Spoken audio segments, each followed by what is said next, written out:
Video शुरू करने से पहले आपको बता दें कि यदि अभी तक आपने हमारे चैनल को सब्सक्राइब नहीं किया है तो अभी कर लें और साथ में नोटिफिकेशन घंटी को भी दबाएं ताकि हमारी वीडियो सबसे पहले आप तक पहुंच सके। बंधुओं, इंसान कितना भी प्रयास कर ले, लेकिन ये आदमी की बुद्धि है जो नए नए प्रश्न प्रतिपल उठाती है और इन्हीं प्रश्नों का उत्तर खोजने में आदमी का जीवन बीत जाता है।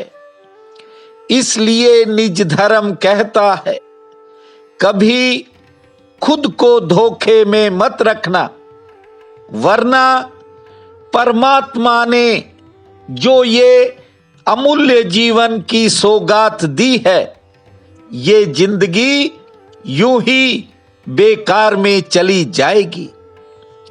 आपके भीतर करुणा निधान भगवान का वास है। यदि सत्य को अपनाया तो आपकी इच्छा शक्ति मजबूत होती चली जाएगी।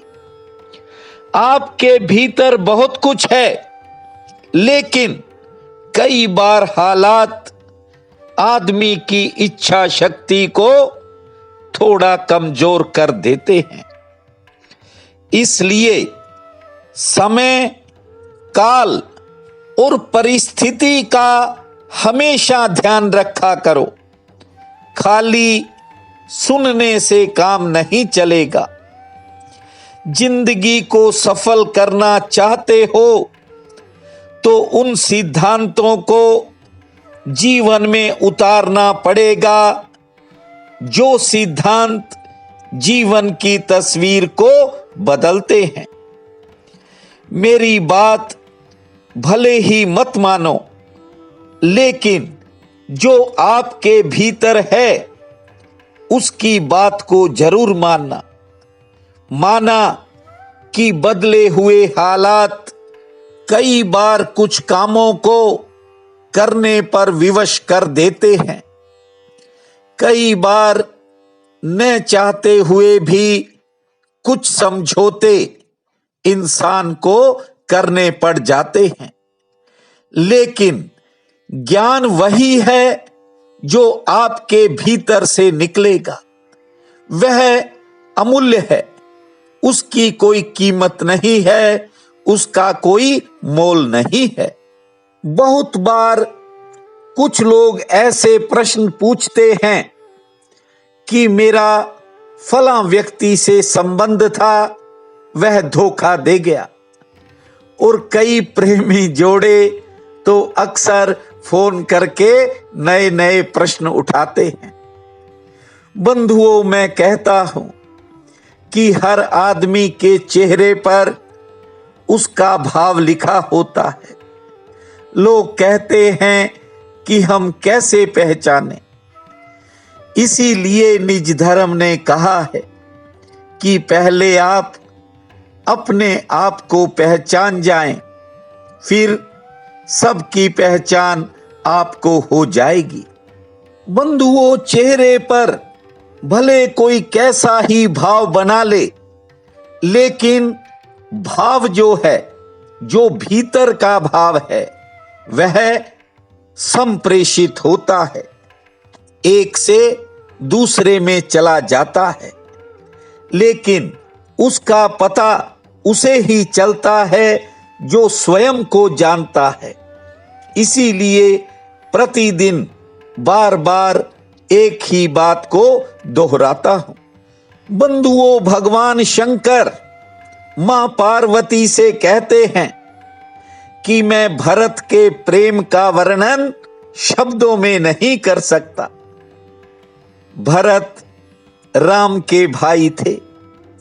प्रभु श्री राम से उनका बड़ा स्नेह था। जब वनवास हो गया और वे ननिहाल से वापिस आए, जानते हो, नंगे पैर दौड़ पड़े थे।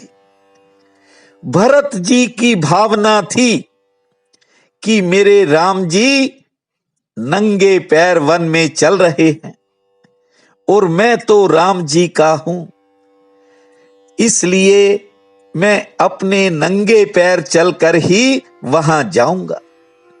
बंधुओं, इतना ही नहीं, भरत जी ने चित्रकूट पहुंचते ही साष्टांग वंदन किया, प्रणाम किया कि जिस धरती पर मेरे प्रभु राम चले हैं मैं वहां आ गया हूं। देवताओं ने पुष्प वर्षा करके रास्ता बताया था। ये भरत की भावना है। भरत जी का प्रेम ऐसा था कि चित्रकूट के पत्थर भी पिघल गए थे। यहां लोग प्रेम की बातें तो करते हैं, लेकिन भीतर कुछ और चलता है। शब्दों में कुछ और है। शब्दों का जाल ऐसा होता है कि सामने वाला समझ ही नहीं पाता। जब भरत जी प्रभु श्री राम को मिलने के लिए गए थे, जानते हो, पैरों में छोड़ दो कि उनके कोई चप्पल या कोई जूता नहीं था। इसके अलावा इतने भाव विभोर थे कि उन्हें अपने शरीर की, वस्त्रों की, किसी चीज की कोई सुध नहीं थी। और जिस समय भरत मिलाप हुआ, आप जानते हो, भरत को देखते ही प्रभु श्री राम का धनुष गिर गया था, वाणों का तरकश भी गिर गया था और बलकल वस्त्र भी गिर गए थे। एक ही बात मुंह से निकल रही थी कि मेरा भरत कहां है। आंखें भर आई थी। भरत जी जब नहीं दिखे तो राम जी भी इधर उधर देख रहे थे। जो ही भरत जी ने प्रभु श्री राम को साष्टांग प्रणाम करते देखा, भरत जी को उठाकर प्रभु ने अपने गले से लगा लिया था। बंधुओं, ये चित्रकूट में जीव और ईश्वर का मिलन हुआ था। इस बात को आप गहराई से समझ लीजिए। ऐसा नहीं है कि भरत जी को ही राम मिले। चाहे गीधराज जटायु था, चाहे भिलनी थी, और चाहे केवट था, और चाहे निषाद राज था, प्रभु उस युग के अंदर सबसे ऐसे मिले मानो ईश्वर और जीव का मिलन हो रहा हो। आप समझिए, मन में राम बसाना पड़ेगा। जीव चाहे बोले या ना बोले, शब्द कहें या ना कहें, जब भीतर राम उतर गया तो आपके जीवन की फिजा ही बदल जाएगी। आप एक ऐसा आनंद महसूस करेंगे जो अलौकिक होगा। इसलिए कहता हूं कि प्रतिदिन अपने भीतर भूमा भगवान को याद करके जब मन कहे राम राम जरूर किया करो। कुछ लोग कहते हैं कि हम भगवान को याद करना चाहते हैं, लेकिन न जाने क्यों उनकी तरफ ध्यान नहीं लगता। हमने बड़ी कथाएं सुनी, बड़े वेद शास्त्र सुने, लेकिन हमारा ध्यान नहीं लगता। बंधुओं, आज निज धर्म का एक कीमती सूत्र आपको बताता हूं, ध्यान से सुनना।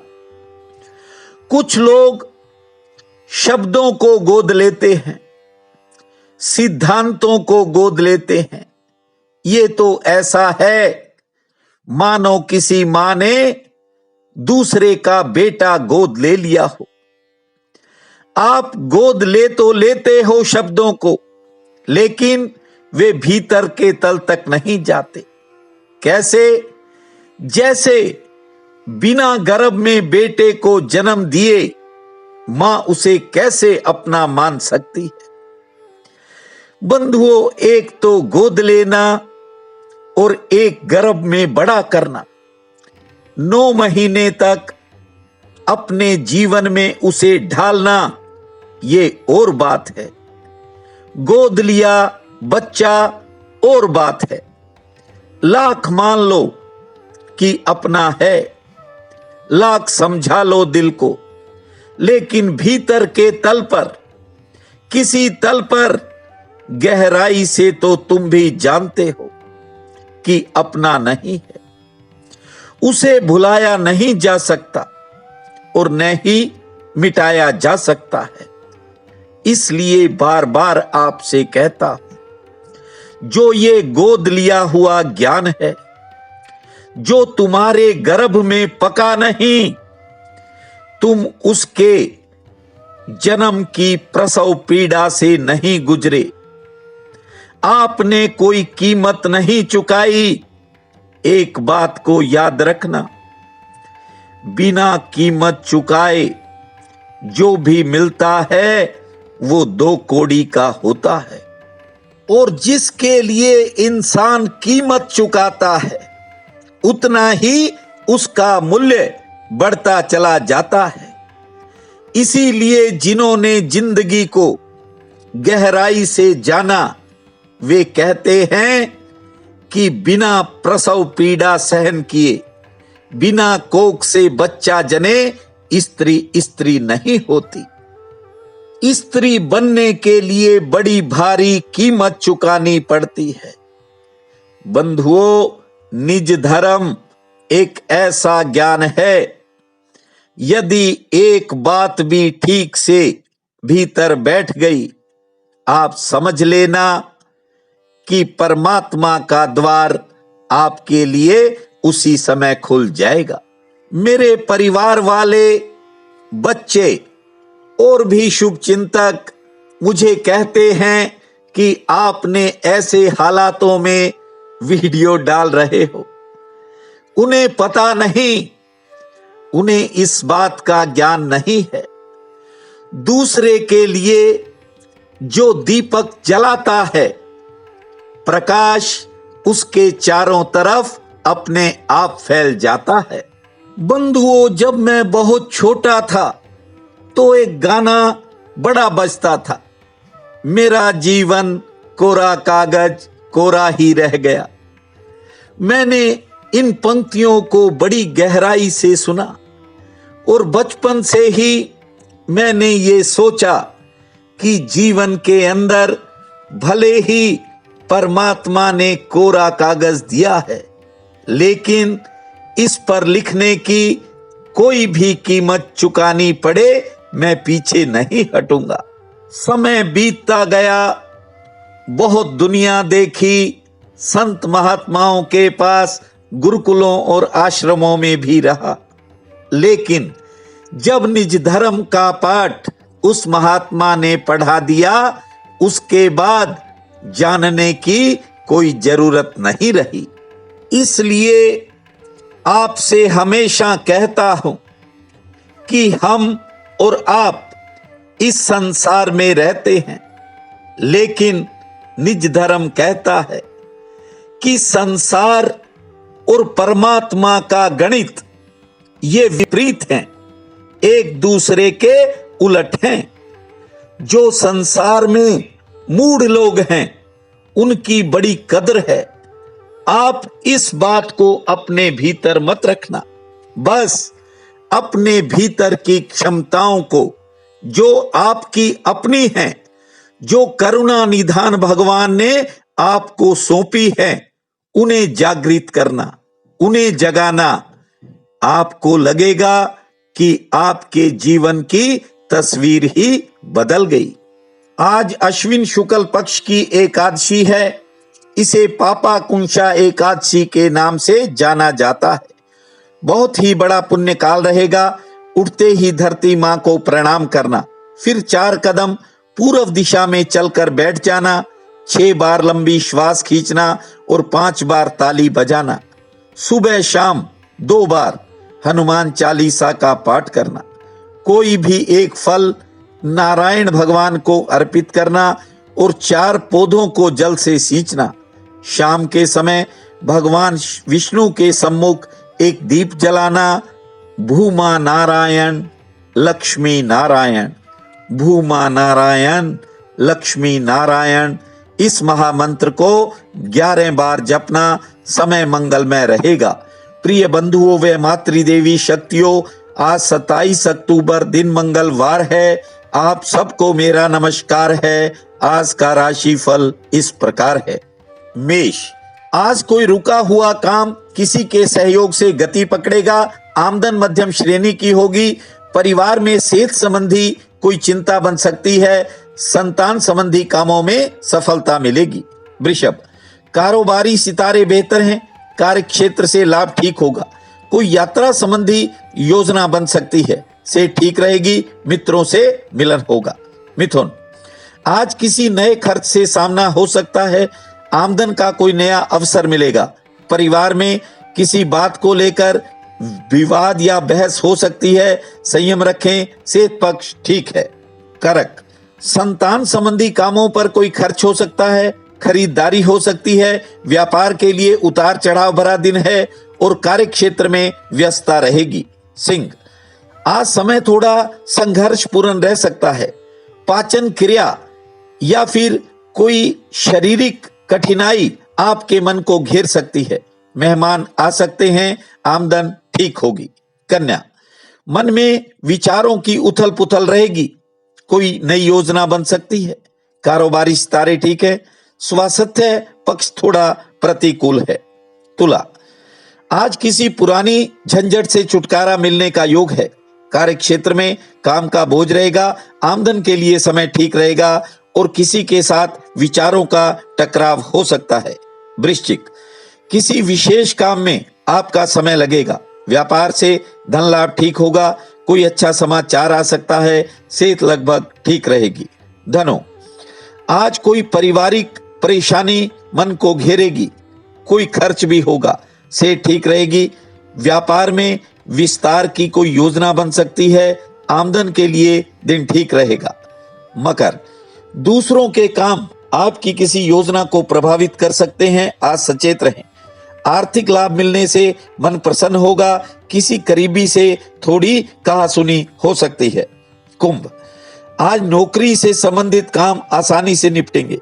कारोबार में कोई विशेष लाभ हो सकता है, लेकिन गृहस्थ में सेहत से जुड़ी कोई चिंता बन सकती है। रोजगार से आमदन ठीक होगी। मीन, लेन देन संबंधी किसी काम में बड़ी राहत मिल सकती है। व्यापार से लाभ ठीक होगा। संतान संबंधी कामों पर खर्च होगा। यात्रा टल सकती है और आज कोई रुका हुआ काम गति पकड़ेगा। आज का ये दिन आप सबके लिए अति शुभ फलदायी हो, यही मेरी प्रार्थना है। आप सबका बहुत बहुत धन्यवाद।